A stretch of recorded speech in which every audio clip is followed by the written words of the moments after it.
All right, today's agenda item, we're looking at retail inventory, and we're going to cover the full gamut of what makes up the retail inventory, the processes, and the counting and reporting on it. And then this is a newer feature, not being used by many customers now, but it was very prevalent in Origin customers to do retail inventory. So before we get into the details in the software. So the concept of retail inventory is you don't count things by individual item. Instead, you count it by category.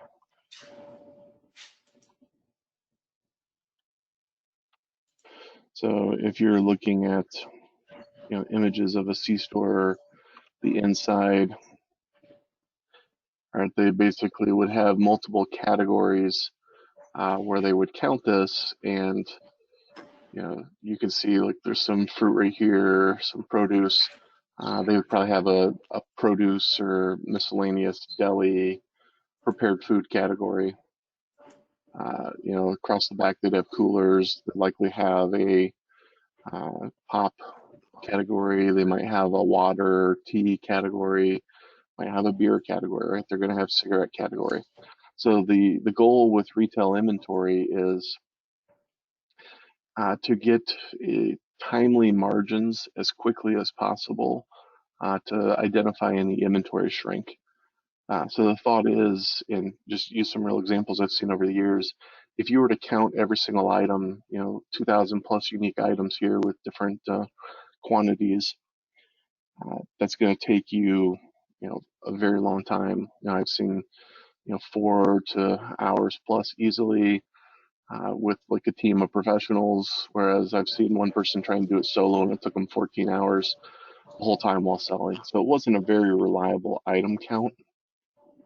But in a retail category count, they can go through and say, yep, okay, here's all this produce. They have a really quick calculator and they just say, oh, yep, here's 500 candy bars times 50 cents. That's the candy. And then, they'll just keep adding in mass everything that's priced the same together within that category. So that gives them the ability within about an hour, hour and a half to count all the inventory in the store. And also gives them the ability to determine if there's shrinkage. Now, that shrinkage is at the retail level. That's why it's called a retail inventory, because it's considering the retail price of all the merchandise. It's not considering the cost. The cost is actually a weighted average cost as it's considered in the system. So as they're doing those counts, if they say, oh, we're on a retail inventory, we might be short $100 in cigarettes. So they're not going to know which brand, which individual item is actually makes up that $100 of inventory that's missing. But they feel that being able to count more regularly and put in other controls to prevent theft for cigarettes or other high dollar things is what makes sense to them.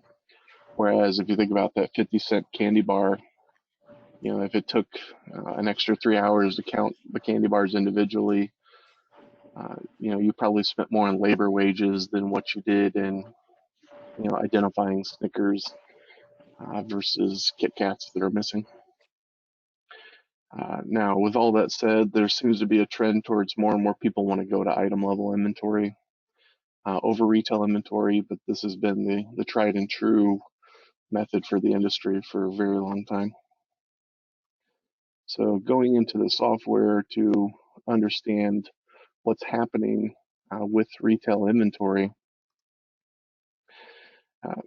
So just to give like the quick synopsis, every time you purchase something, that's going to update the inventory.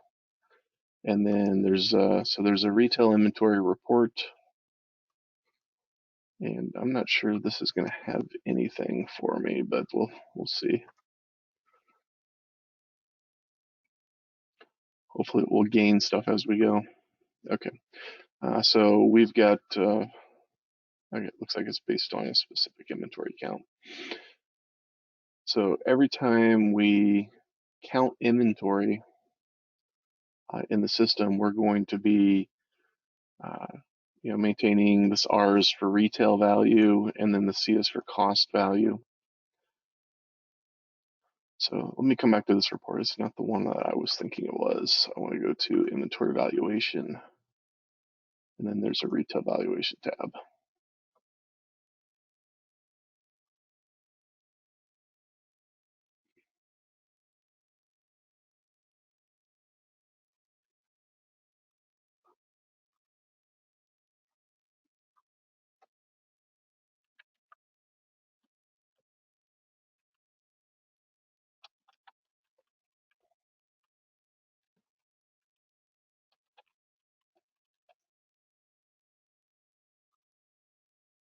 Okay, and then if we reload data here, okay, so we don't have a lot of activity. We may put in some quick activity just to highlight it.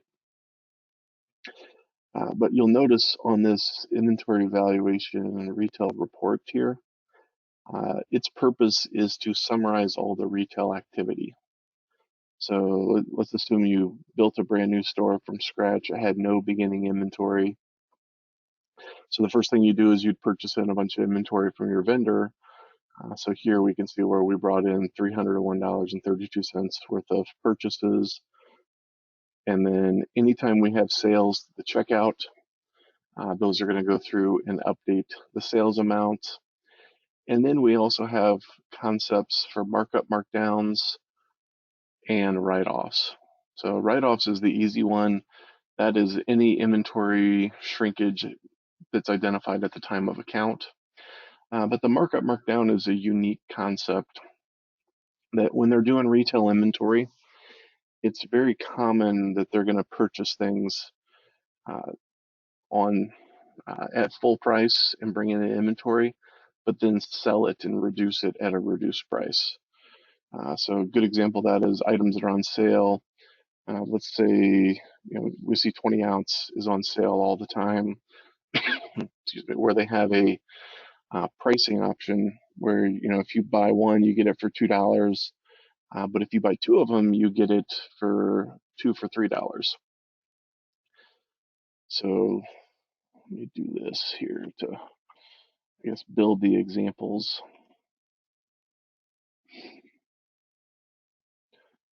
because we can, train on the concept and then train on the system. Sometimes it's easier to train on the concept first.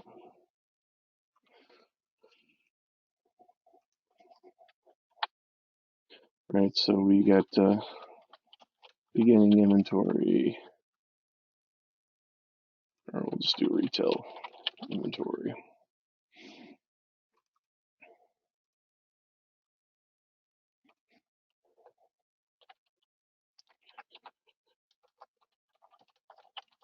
So when we purchase product, let's just say at $300, 150 costs, we'll just go for a 50% margin.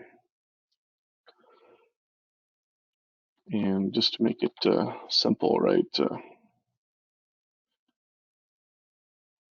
300 at $1.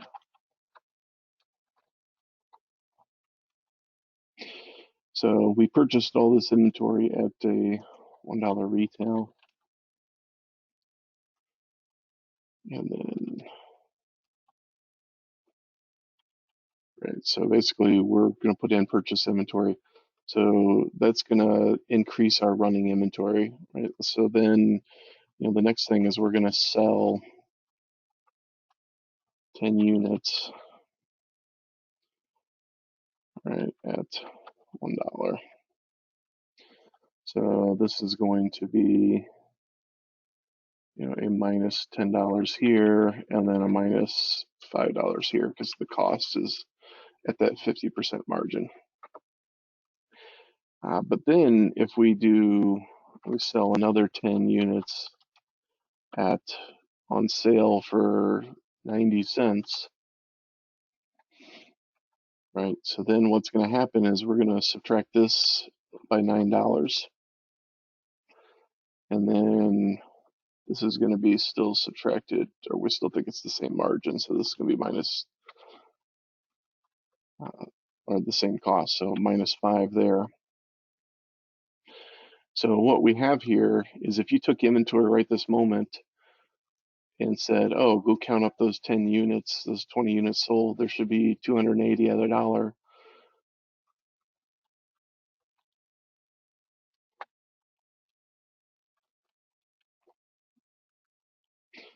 We're saying that you know, the back office system thinks there's $281 in there, but you actually count it, you're at 280 because the 280 count times that.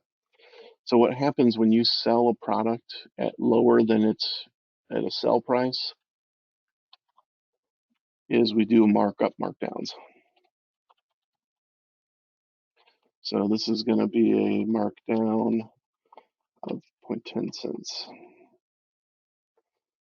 Okay, I feel like I missed a step. You would do this just because like so just using cigarettes as an example, because not all your cigarette I'm sure not all your cigarette brands and all that are the same, right? So you're doing the markup down for what? Not just a quantity, is it? So yeah, so conceptually the intent is I purchased something at $1 Okay. and I'm selling it at 90 cents. So the fact that I sold the product at a different price than what I purchased it at means Oh, I've got a discrepancy. basically mark down or write off the 10-cent difference. Right. Yeah. So for inventory purposes, it's not shrinkage. The inventory is not missing. There's still 280 units there. So, but then, that brings up, there's other scenarios, right? Okay. So let's just say now let's do change base price, right? So now we change the base price from $1 to, we'll just say there's a big price hike, right? So now we go out and we count this same inventory. We still have 280 items, right? But when we do that, there's 280 items at $2. So the computer thinks that the level of inventory, and let me just make this running. All right, so this is 300. This is, I guess I can just do this.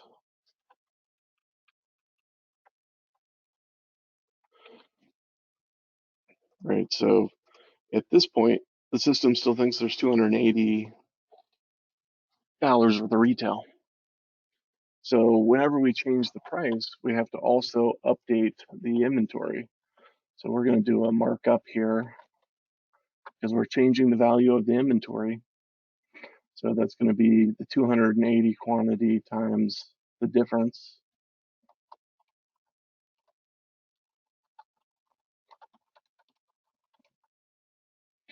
Right, so then this is going to give us a positive 280.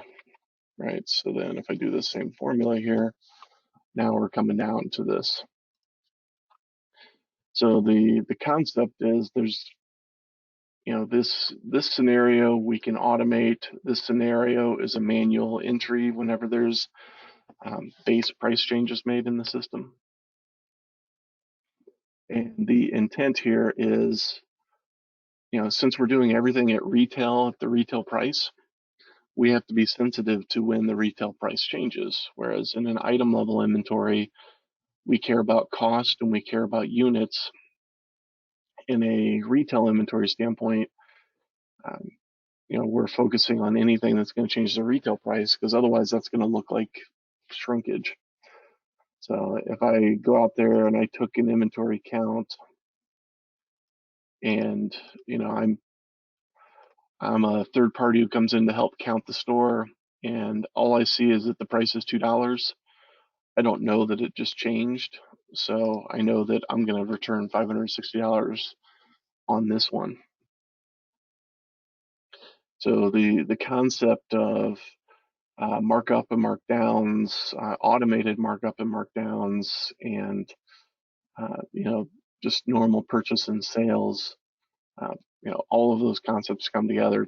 The goal is for the our system to be able to determine a running inventory.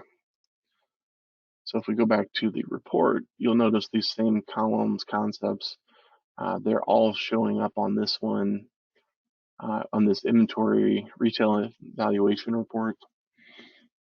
And the intent on this report is to help reconcile if they see, if there's a lot of write-offs in a given day, they might go and audit the paperwork for entry and say, am I missing receipts? Are my sales recorded right? Did I have a price increase that should have been recorded in the markup markdowns? So all of these screens here can be used for supporting purposes. So I'm going to minimize this and come back to it and then just show the full concept of, if we go into do a new inventory receipt in the software and just want to show how that flows through into the retail inventory reporting with each step along the way.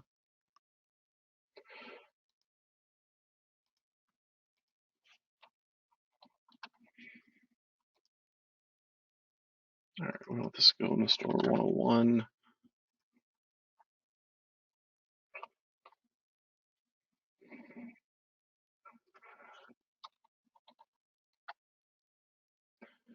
And for the purposes of retail inventory, you can purchase products.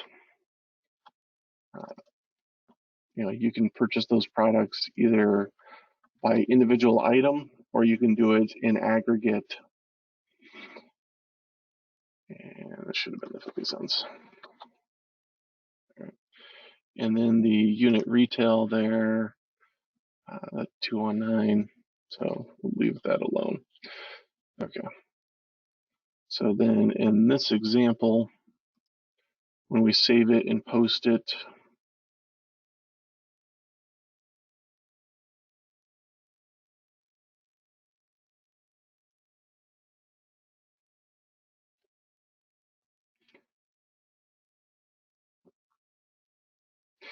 this is going to add to us, 300 quantity. It's going to add to our retail, basically the 300 quantity times the 219 price.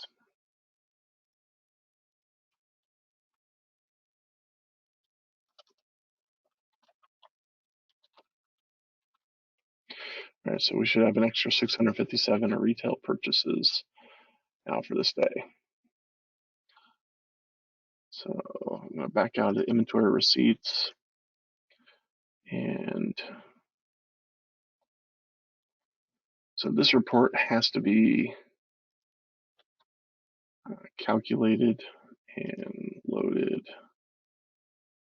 and refreshed. There's some odd nuances to this.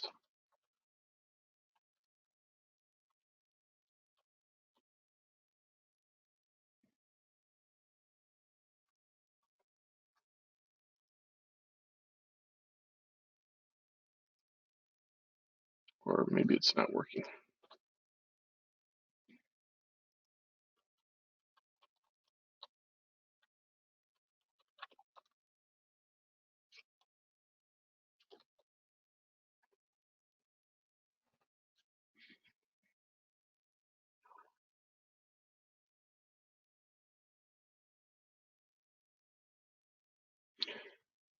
All right, so let me do it by day.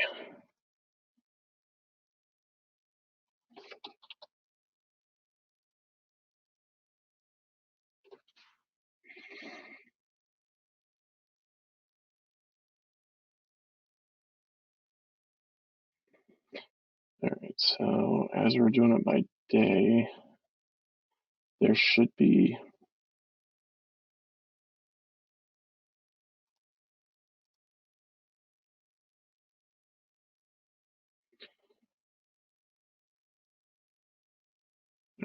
probably didn't need to go crazy for all the dates.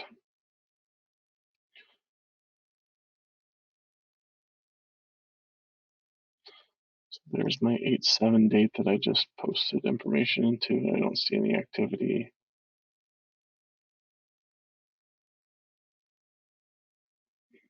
I'm going back in time to see when that value actually changed to 1132 because it was 225. So January 29th.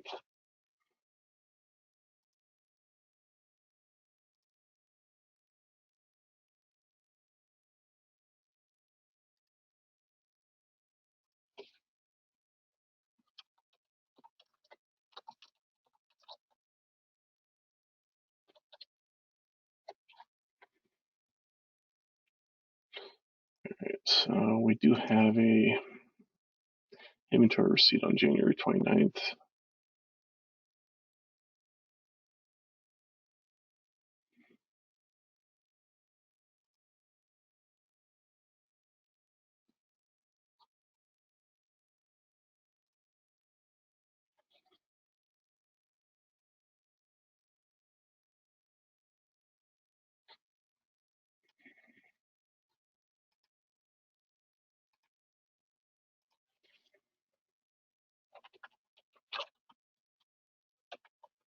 All right, so that does come up to 7632 on those two lines.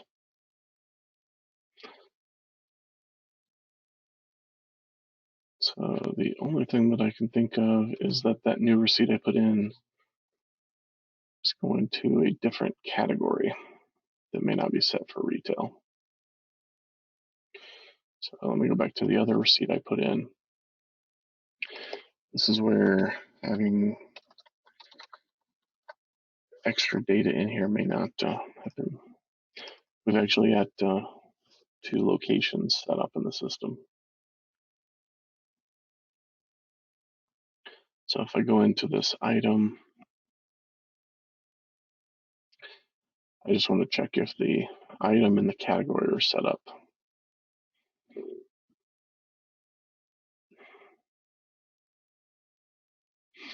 Yeah, see this item set to the other pop. That's what the problem was.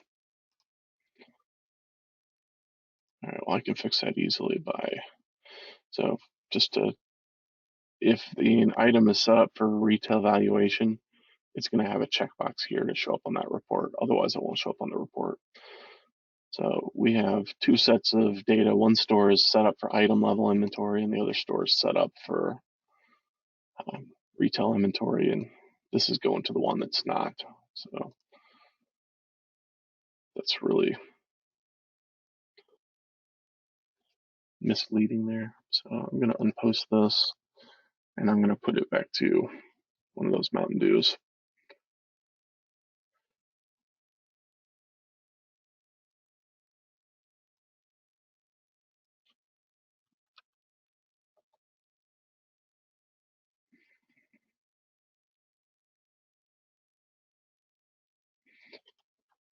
So we'll go the same quantity,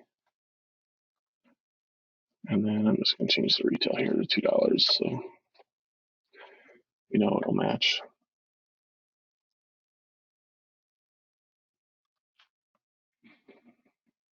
So not sure if that made enough sense, but basically we have items at one location that are different than another location,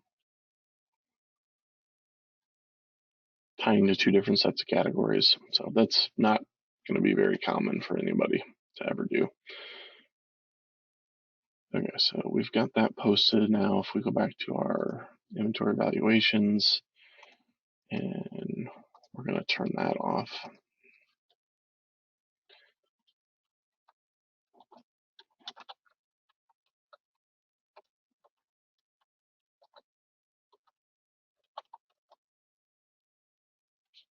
And then I'm just running this report and reloading.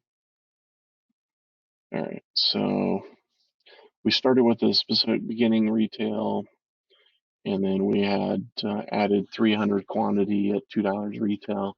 So we can see our receipts increased by that amount.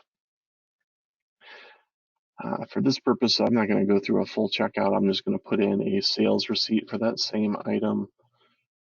I think that'll be a little bit quicker for this purposes, right? But then basically I just want to model this scenario here, how we got this into the system.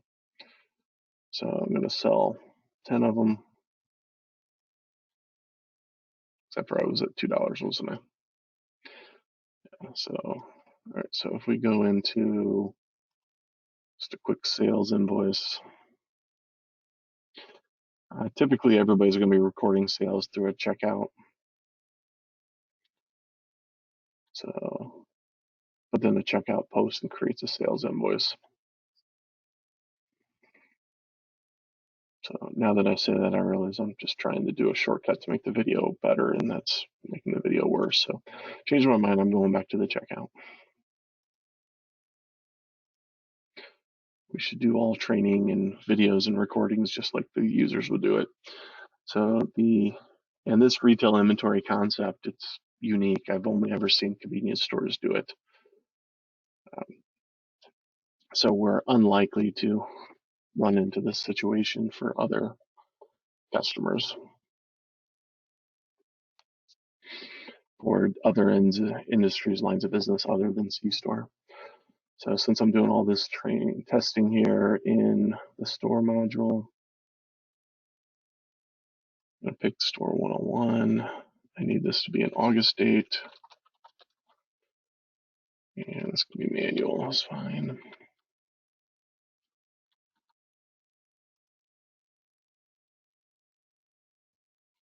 So then here on this checkout, add an item movement.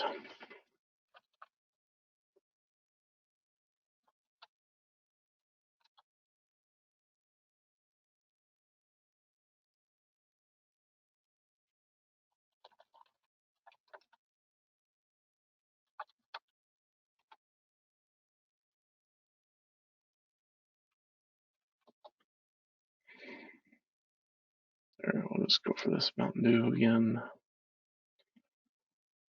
All right, so we're going to sell 10 of them at an average price of 2.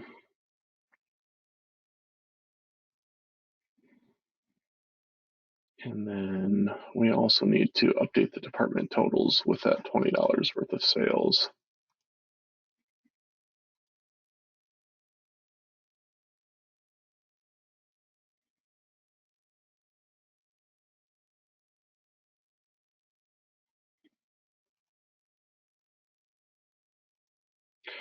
But now we're not getting those sales to show up here. So let me go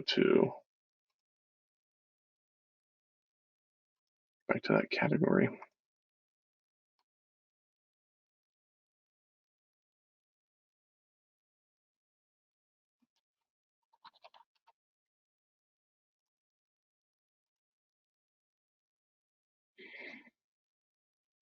All right, so pop is marked as retail inventory method, and then the point of sale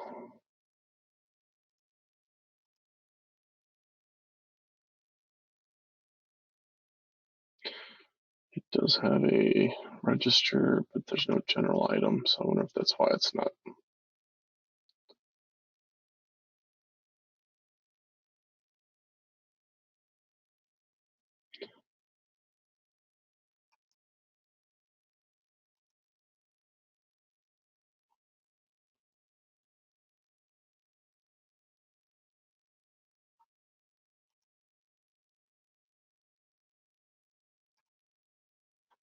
That location 101. Okay.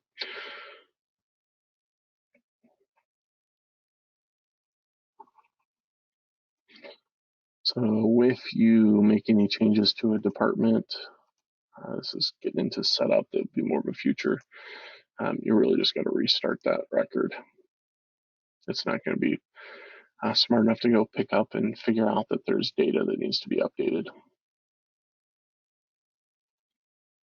So let me just do new again, and let's confirm that pop department shows up there.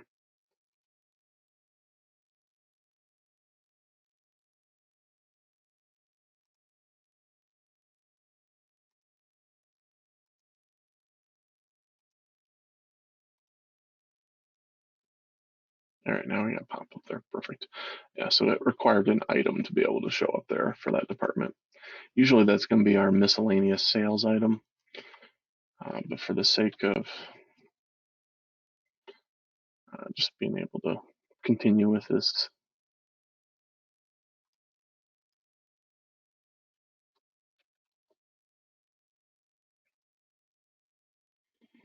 all right, so we said 10 at an average price of $2.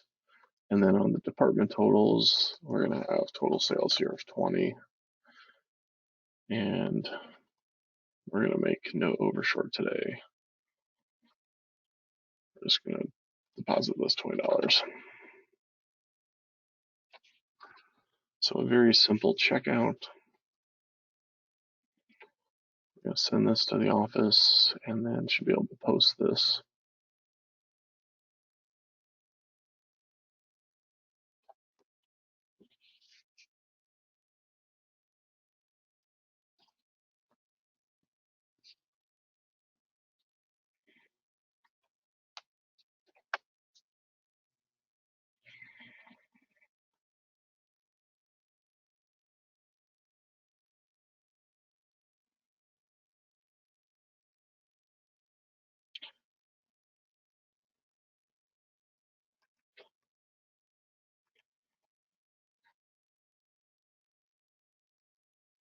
So that sounds like the company location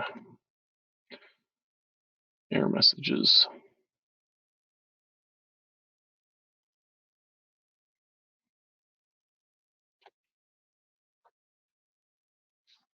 I jinxed it by saying this is going to be a short video.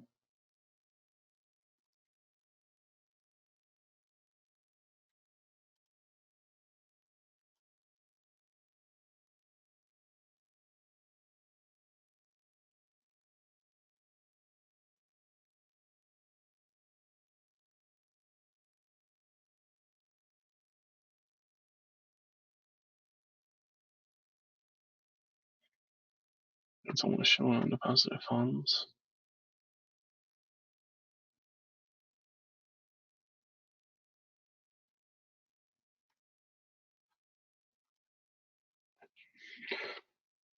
See if that makes a difference.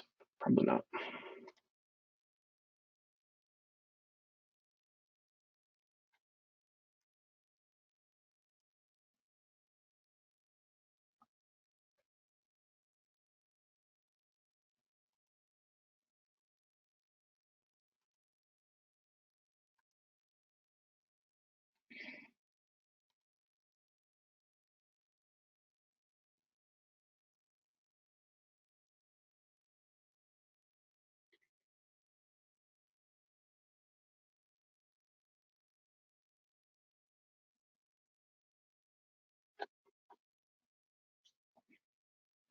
All right, perfect. I surprised myself sometimes.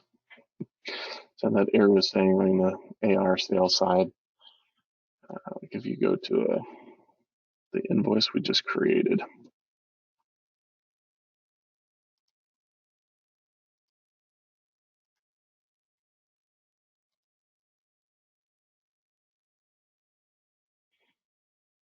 so every time you post a checkout, it's going to create a sales invoice. And then that sales invoice, obviously if it's a cash sale, it's got to have a proper undeposited funds GL account on the transaction.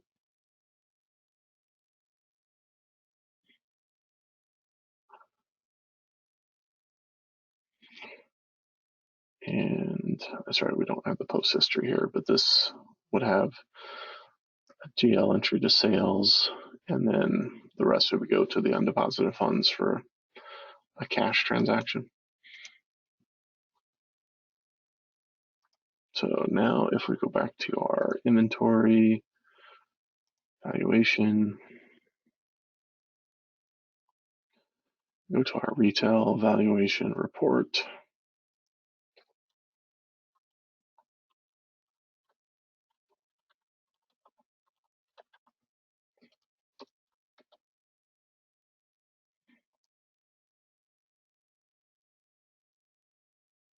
And I didn't want my day.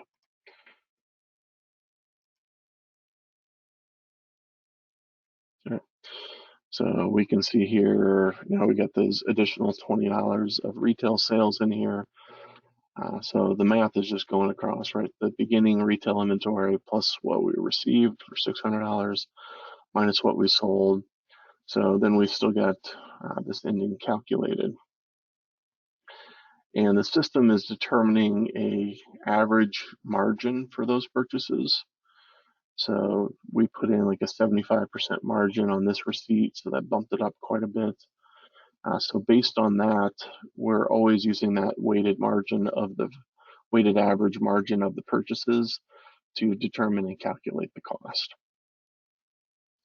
So going into, so we've got the purchase side, we got the sales side. Now let's do a markup markdown. So the markup markdown, that's in the store software. And there's a screen to do the manual markup downs. So this is like a price change.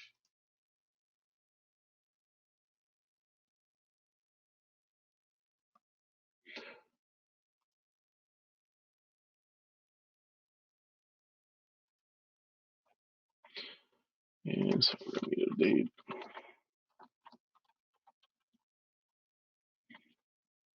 and type. So we can do just department levels. And so this manual markup or down, we have two options here. One is for regular. This is just like a regular retail price change. And then write off could be for like damaged product or an inventory adjustment of where both. So the write off, both the cost and the retail changes for regular, it's just the retail only.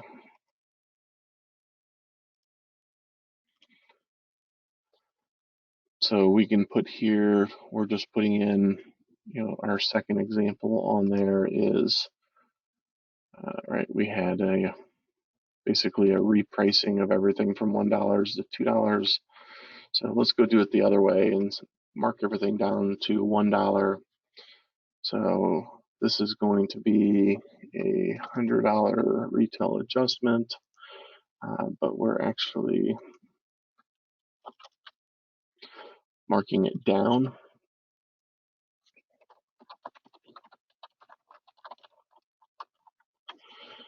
Right, so maybe there's a product we don't want to carry anymore, or we want to mark down the value of inventory.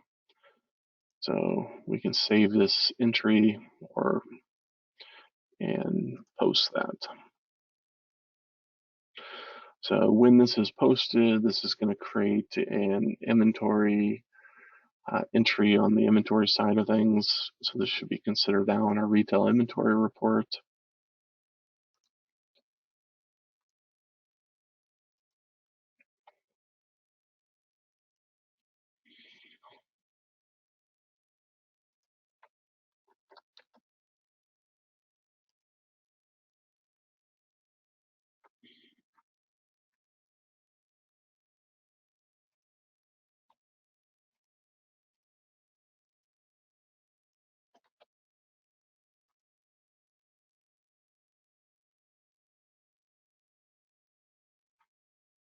And that does not appear to be working. Or possibly this report is just very finicky. I don't know if you noticed, but I'm struggling with the keystrokes and just trying them all. I haven't figured out which ones are updating this perfectly yet. So in this case, I would have expected, because that was in August, right? That's August 7th, department level. So that's an issue we got to follow up on.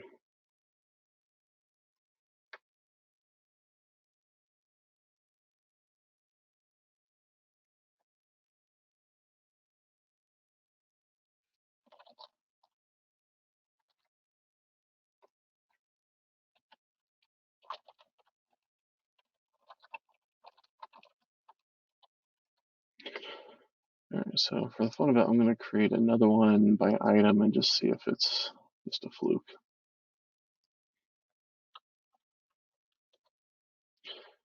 But you do have the ability to do item level markup markdowns.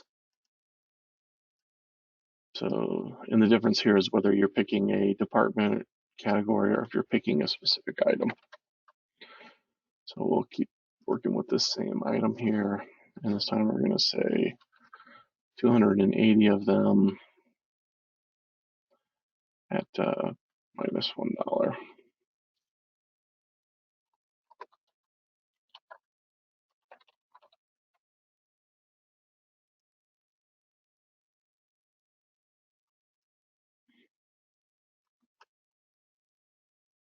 It's interesting. This is trying to make it so you don't accidentally double up on those markup markdowns. Then also interesting, the entire browser just restarted. Sorry for the person who watches these videos in the future and realizes we got too many bugs going on during this training. All right, so this 5. Let's get this one posted.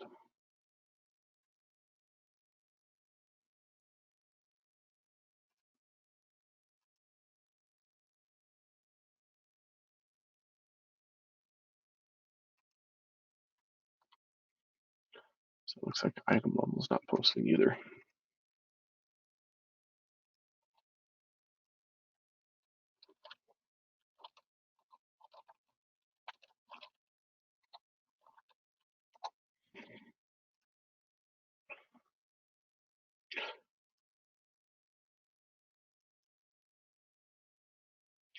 So that one for the $100. So I'm going to go back to inventory, and I'm sure the second one is not going to be there. So Nelson, this will be one of the areas I'll have you focus on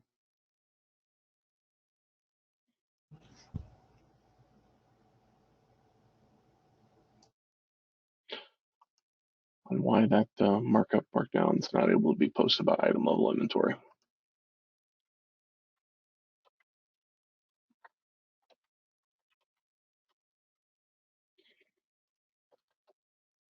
All right, so reloading, refreshing the screen here, and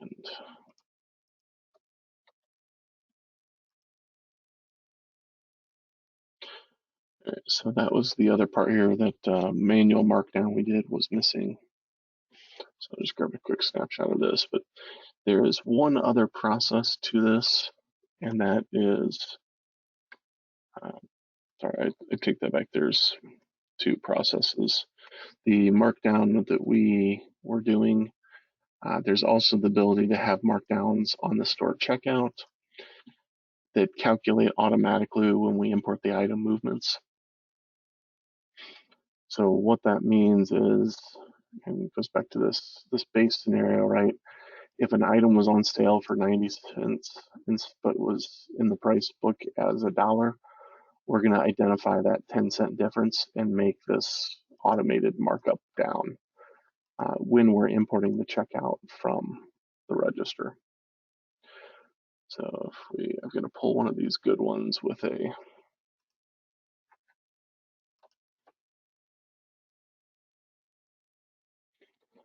with scan data on it.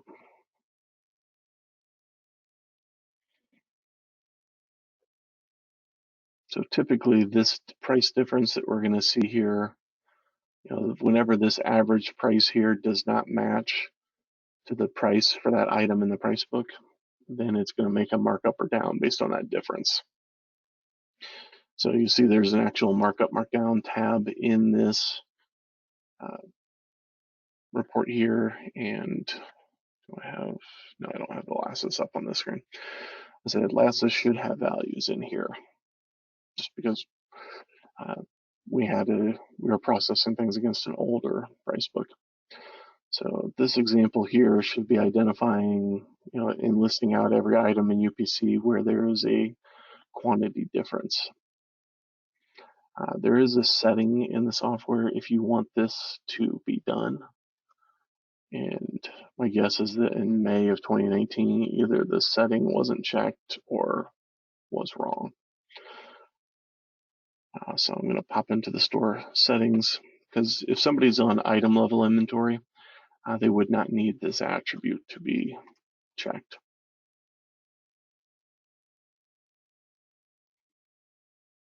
Because you don't need automatic markup down entries.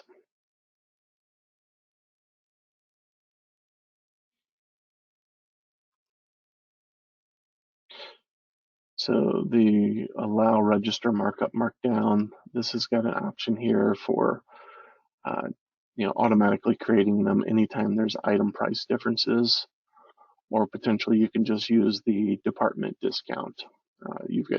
There's two different options for that automated calculation. So this one, anytime there's a price difference, it would, if this is set to item price differences, it would book those entries. The fact that it's set to none explains why there was nothing on the checkout.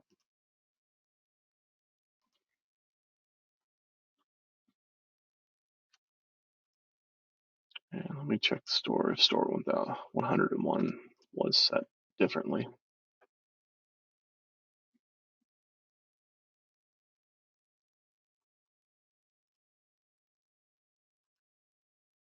Yeah, so 101 is set to that. So the store 101 is a manual store. I'm not actually certain if that's going to, if it only looks for item differences during an import and load from the register. That's a very possible option, which this store 101 is not set up for that. So let's keep going here and see if we can get this data to come out with a manual checkout.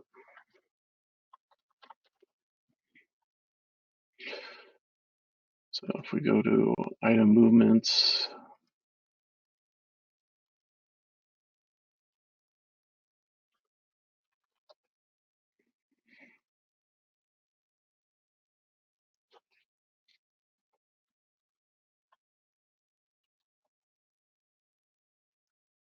well, we know it did because we already had this. Yeah. So it's only updating that based on if it's been imported. So for this purposes, I think we're going to need some better data to better illustrate this one. The concept of the auto markup down and the regular manual markup markdown, how it updates the retail inventory is the same, but the how it actually calculates in, if you think about it as a convenience store with easily 2,000 plus items in it, and it's trying to pull anything from the register, can quickly identify and match up the items to the price. So if this price was $1.50 here, and we go to look at our quick entry price for that.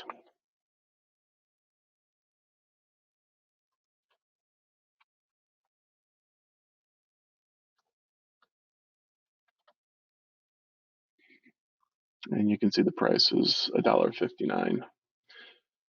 So I would expect a 9-cent auto mark down to inventory because the original price was $1.59 and the average price was $1.50. So there would be 9-cent markdown for each quantity.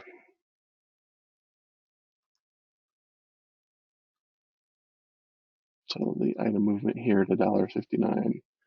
What should be happening if we were importing this data in? I'm just going to mock this up just to at least give you the what it should be.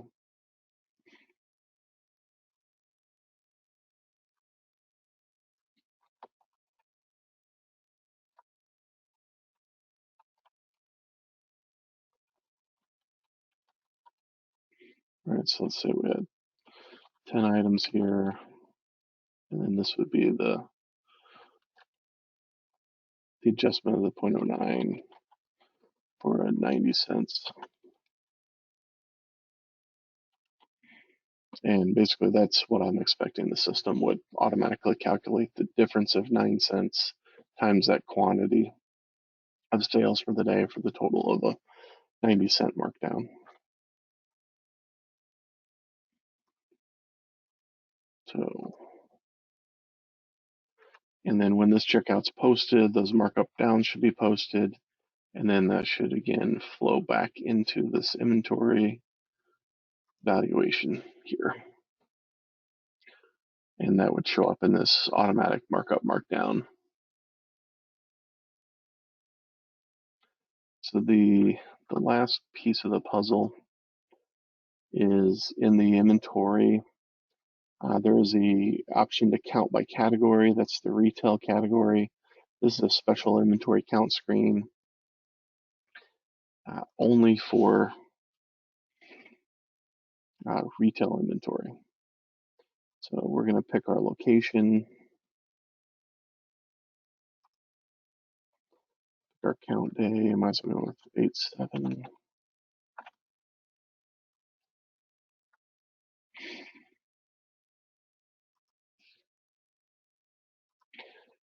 And then, all right, so that should load in all categories that are set up for retail inventory. And then you notice it's bringing in the current costs, current retail as of that day. And then we're going to be able to put in a new retail value. And then you'll notice that it has the new retail. It's automatically calculating the new cost from the existing margin. But instead, you could force this to be a new cost if you want it to be true up the margins to be more accurate representation. You could be adjusting the cost as well. Sometimes users put in purchases incorrectly at the retail price or the cost amount, and that ends up distorting this average margin set in the system. So normally they would do this for all the possible categories, and then they would post their inventory count. And then that posted inventory count should make an adjustment, should be a write-off adjustment for that $68.68. So let's go see if it's doing that properly.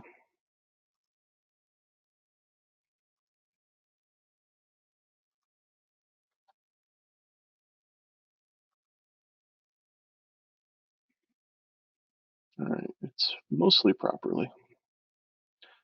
So it looks like it booked the amount into the markup markdowns, and that one really should have went to a write-off.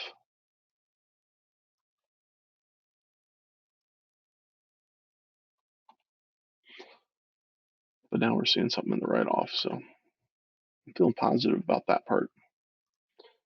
All right, so on this retail inventory category, so anytime you're doing a count here, this is considered a shrinkage. So it should be a write-off of inventory to that extra $68 should have been written off.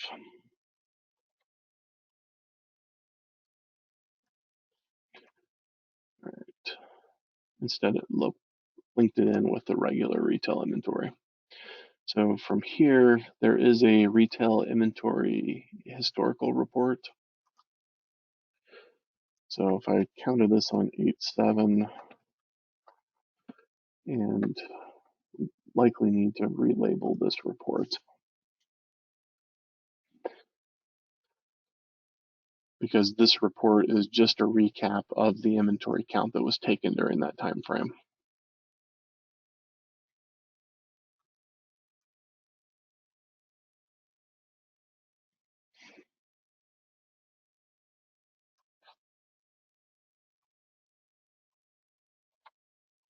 And I've noticed this was the cost should have been the 250. Or it actually should have been, it was 123 initial cost, and then it changed to 250 entered cost. So these two values here have a bug in them also. we got to get that cleaned up.